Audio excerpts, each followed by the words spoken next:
So we're installing two full spectrum heaters, orientating them from front to back in this sauna. So we're going to get a couple of bits of timber and run them either side of where we want to rebate our heaters into. So in this case it's going to be 1190, and we'll space them 145mm apart, which will be where we cut out our cedar and then fasten them in. With your timbers cut and your ceiling marked, I've placed one of the bits of timber to one side of my heaters, and I'm going to pop the other one in, creating that gap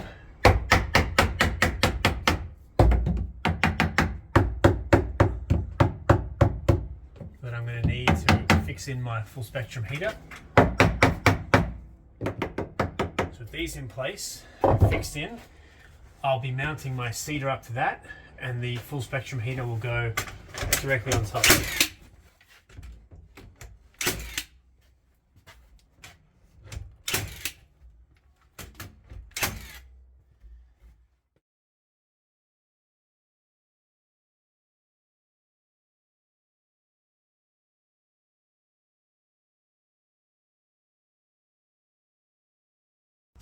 So putting the plug top in for the full spectrum, I'm going to run the cable back down to my power supply location.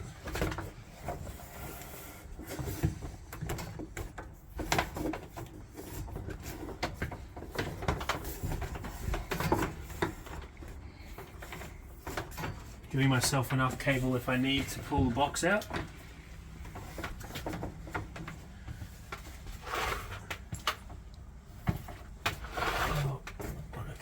Install my plug top just outside of the range of where the heater is going to sit, so roughly here.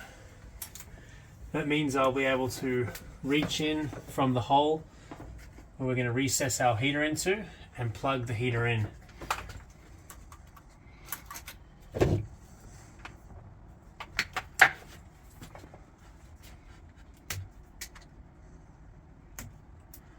I'm going to fit off a plug top or fan base for this, which I'll screw to that timber, and then I'll clip my cable back to the control box power supply.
And that's sitting up out of the way inside the roof space, just within reach of plugging in for my full spectrum heater.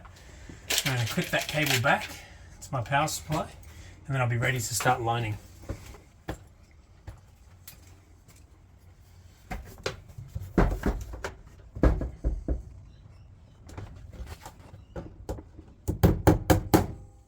With the ceilings now insulated, you can see the area we have left clear for our full spectrum heater.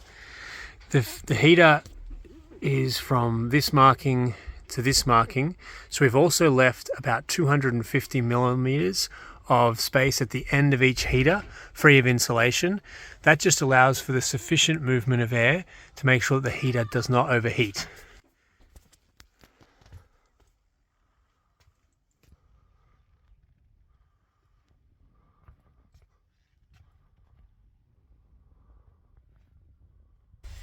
Before I put my full spectrum heater in the ceiling, I want to make sure that any timber that I've got close to the heater is going to be protected.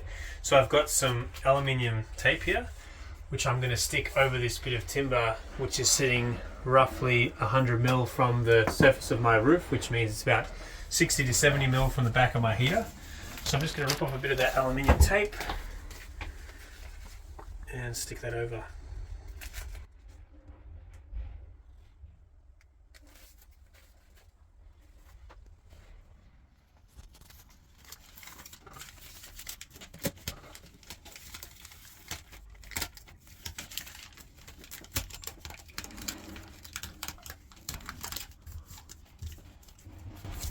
So that should give me reflective and some protection from the heat coming off that.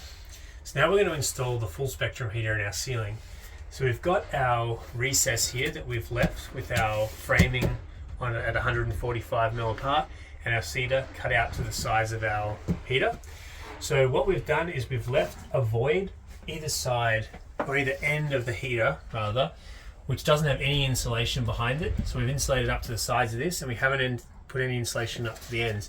The reason for this is we need to create some kind of airflow behind the heater so that it doesn't overheat and get stuck in the ceiling. So we're going to install some holes at this end and at this end of that void to allow air to pass through with natural convection. So I've marked some holes here. I'm just going to do 3 little holes either end of that space. So with that marking's done, I'm going to get my 10 mil drill bit, drill through.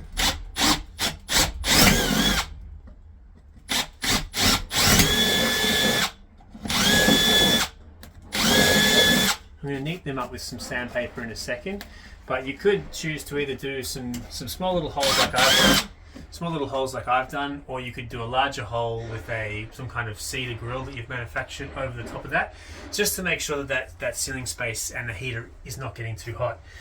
Alright, so the next thing I'm going to do is screw that in. So I want to I've got my plug base up the back here, out of the way of the heater, so I'm going to be plugging into that, and then I'm going to be recessing the heater in and screwing it down. So I've got to get my drill ready with my screws.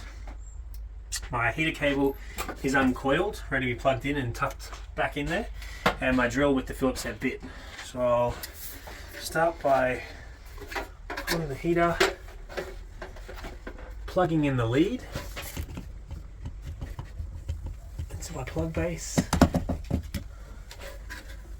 and then feeding the remaining cable into that roof space and out of the way so it's not behind the heater at all.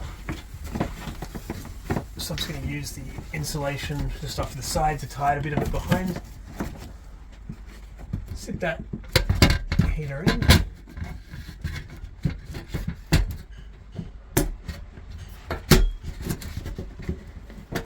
Alright, now that I've got my heater in place, I want to make sure that the gap I've left at each end is even.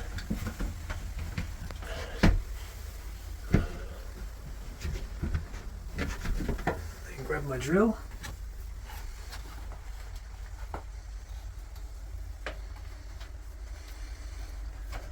Start screwing in. So I want to aim for those rails of timber that I installed to give myself the best support.